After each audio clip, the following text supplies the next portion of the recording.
Welcome to Nightmare Fuel Stories. Number the lighthouse keeper's log. I've been keeping this log for 42 days now. The previous keeper, Harlan, maintained meticulous records for 17 years before his sudden departure. The Coast Guard officials who brought me to Black Rock Lighthouse told me he'd suffered a nervous episode and required immediate medical leave. They didn't elaborate, but their tight expressions said plenty. "Just keep the light on and maintain the log," Lieutenant Simmons had said as the Coast Guard cutter prepared to depart. "Supply boat comes every 2 weeks, weather permitting. Radio check-ins daily at 800. You've got satellite internet for emergencies, but it's spotty at best." He'd hesitated before adding, "And Thorne, try not to let the isolation get to you." I'd laughed then. After 3 combat tour and a messy divorce, isolation was precisely what I wanted. Black Rock Lighthouse stood on a small, rocky island 3 miles off the main coast, a perfect place to escape humanity's constant noise. The lighthouse itself was a classic structure, a 110-foot white tower with a keeper's house attached to its base. Built in 1867, it had been modernized over the decades but retained its historical character. Solar panels and a backup generator provided power, and the beacon had been automated in the 1980s, though the Coast Guard still maintained a human presence due to the lighthouse's strategic position and historical significance. My duties were straightforward: maintain the equipment, keep logs of weather conditions and passing vessels, and perform basic upkeep. The rest of the time was mine. For the first 2 weeks, the solitude was blissful. I'd wake at dawn, check the equipment, make my morning radio call, then spend hours reading or walking the perimeter of the small island. At night, I'd sit in the lantern room watching the automated beacon cast its light over the dark waters. The rhythm of the days was soothing, predictable. Then I began to notice the ships. It started with a schooner, a genuine 3-masted wooden vessel that appeared on the horizon one foggy morning. I noted it in the log, though I found it odd that such an antique would be sailing these waters without prior notice. Through my binoculars, I could make out figures moving on the deck, but the distance and fog obscured details. When I mentioned the schooner during my daily radio check-in, Coast Guard operator Jenkins sounded confused. "We don't have any tall ships scheduled in your sector, Thorne. Pleasure craft, negative." This was a full-sized schooner, 3 masts, wooden hull, looked like something from the 1800s. A long pause followed, probably one of those historical reenactment vessels. They don't always file proper plans. "Make a note in the log and keep an eye out." I did, but the schooner never appeared on any maritime traffic reports. 3 days later I spotted it again, closer this time, perhaps a mile offshore. The fog had lifted, and I could clearly see the vessel's name painted on its bow, Eleanor Grace. I searched the maritime registry that evening. The Eleanor Grace had been a merchant schooner that disappeared off the Maine coast in 1887. All hands lost. I told myself it was a replica, a historical tribute vessel. But deep down, I knew modern ships didn't move like that one did, silently, without engine noise, slicing through the water as if guided by something other than wind or motor. I didn't mention the Eleanor Grace in my next radio check-in. Something told me to keep it to myself. By the 4th week, I'd spotted 7 different vessels that matched descriptions of ships lost at sea between 1850 and 1920. Each appeared at dawn or dusk, always keeping their distance from the island, always vanishing when I looked away for more than a few moments.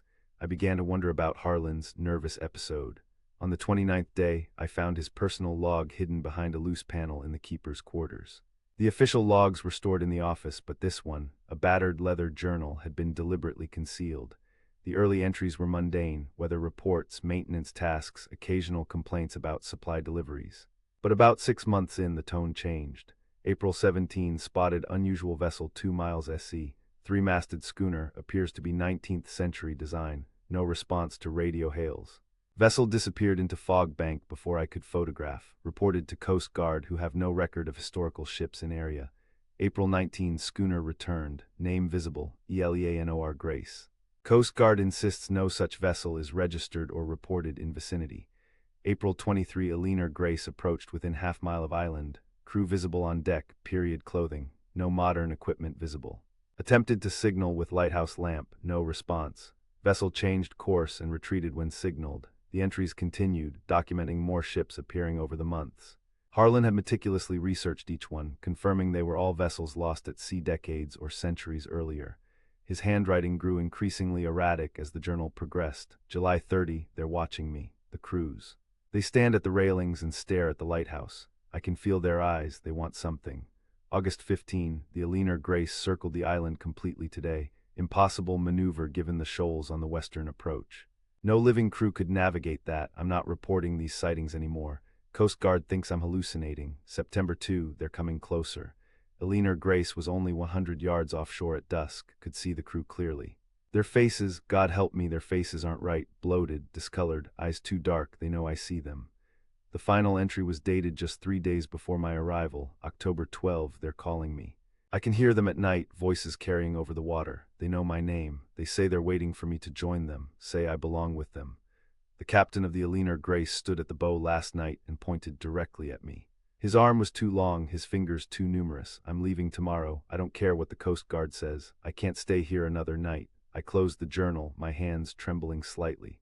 Part of me wanted to dismiss Harlan as a man broken by isolation, his mind creating phantoms to fill the empty hours. But I'd seen the Eleanor Grace myself, and other vessels too. That night I heard the voices for the first time. They came as whispers carried on the wind, barely audible above the waves crashing against the rocks below, indistinct at first, then gradually forming into words. Keeper, see us, keeper. Acknowledge us. I sat in the dark of the lantern room, the automated beacon sweeping light across the black waters, illuminating nothing but empty ocean. Yet between each sweep, in the moments of darkness, I sensed movement on the water. We sail forever, you must record us, keep our memory. I didn't sleep that night. At dawn, I made my scheduled radio check-in, reporting normal conditions and nothing unusual.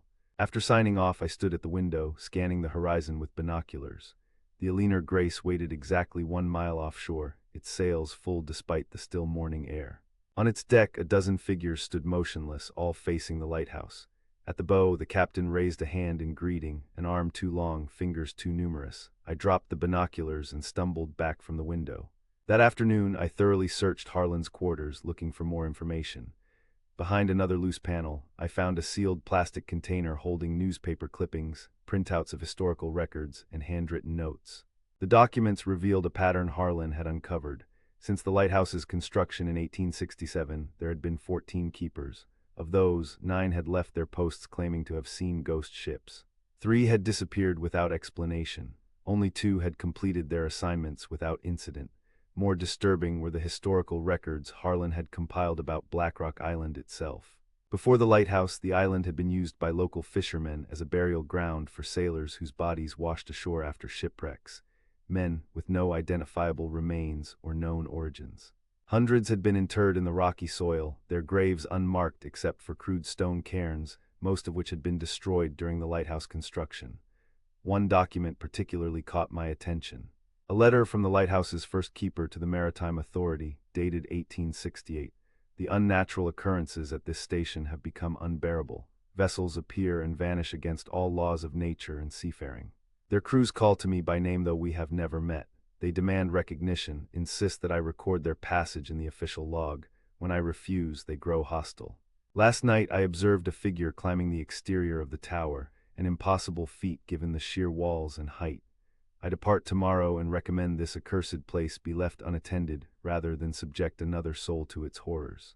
The lighthouse had been temporarily abandoned after that letter, reopened a year later under a new keeper who lasted only 6 months before walking into the sea, according to a news clipping from 1869. As darkness fell that evening, I secured all doors and windows in the keeper's house, though I knew locks would provide little protection against whatever sailed those phantom ships. I kept Harlan's journal and research with me as I climbed the spiral stairs to the lantern room. The beacon swept automatically, its mechanism humming steadily as it cast light into the darkness. I sat with my back to the wall, watching the horizon through the glass. They came at midnight, not 1 ship but 5, arranged in a semicircle around the island. I recognized them all from Harlan's notes. The Eleanor Grace, the Windward Passage, lost 1891, the Constellation lost 1905, the Northern Light lost 1863. And the Mary Celeste, the famous ghost ship found abandoned in 1872. They held position just at the edge of visibility, their sails slack in the still air yet somehow fully extended. On each deck, figures stood watching the lighthouse, waiting. The voices came stronger this time. Keeper, record us. We sail forever unless remembered, log our passage, make us real again. We died unmourned, unremembered, unrecorded. The words seemed to come from inside my own head rather than across the water. I pressed my hands against my ears, but it made no difference. Join us if you won't record us, always room for another lost soul. I grabbed the official logbook and a pen, my hand moving almost involuntarily. I began to write October 15, 0 hours, observed 5 historical vessels holding position approximately 1 mile offshore. Identified as follows: schooner Alina Grace, brigantine Windward Passage, clipper ship Constellation, whaling ship Northern Light, merchant vessel Mary Celeste. All vessels previously recorded as lost at sea. No radio contact established. Vessels appear to be crewed but show no navigation lights or modern equipment. As I wrote, the voices subsided. When I looked up from the logbook, the ships had drawn closer, now arranged in a tight arc perhaps half a mile from the island. The figures on their decks remained motionless, but I sensed a change in their posture, an easing of tension, a satisfaction. I continued writing, documenting each vessel in detail, noting their historical significance and the circumstances of their disappearances. With each paragraph, the ships drew nearer. By the time I completed my entry, all 5 vessels had formed a line directly offshore, no more than 100 yards from the rocky beach below the lighthouse. Through my binoculars, I could see their crews clearly now. They were dead, had been dead for a very long time. Waterlogged flesh clung to visible bone. Empty eye sockets stared upward at the lighthouse. Tattered uniforms and clothing from various eras hung from their decayed frames.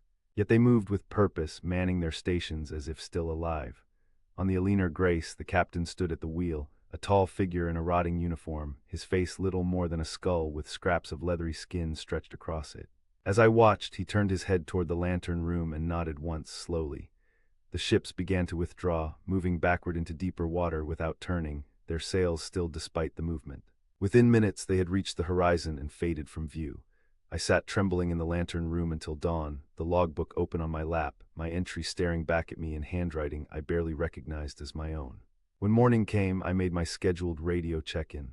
I nearly reported the night's events but stopped myself at the last moment. Instead, I requested information about Harlan's current condition. "That's classified medical information," Thorne Jenkins replied, "but off the record it's not good. He's in psychiatric care, keeps insisting dead sailors are coming for him." "Right," I said, my mouth dry. "Just curious, you doing okay out there? You sound tense." "I'm fine, just not sleeping well. That happens to everyone their first month, you'll adjust." After signing off, I spent the day reviewing Harlan's research and my own observations. A theory was forming, one that seemed impossible yet explained the phenomena. The ships weren't simply phantoms, they were vessels caught between worlds, their crews unable to rest because they had died unwitnessed, unrecorded, forgotten by the living. The lighthouse keeper, as the official recorder of maritime traffic, held the power to acknowledge their existence, to make them real in historical record. Those buried on the island before the lighthouse was built, the nameless sailors interred without ceremony or record, had somehow bound themselves to this place. They returned with their ships, seeking recognition, demanding to be remembered.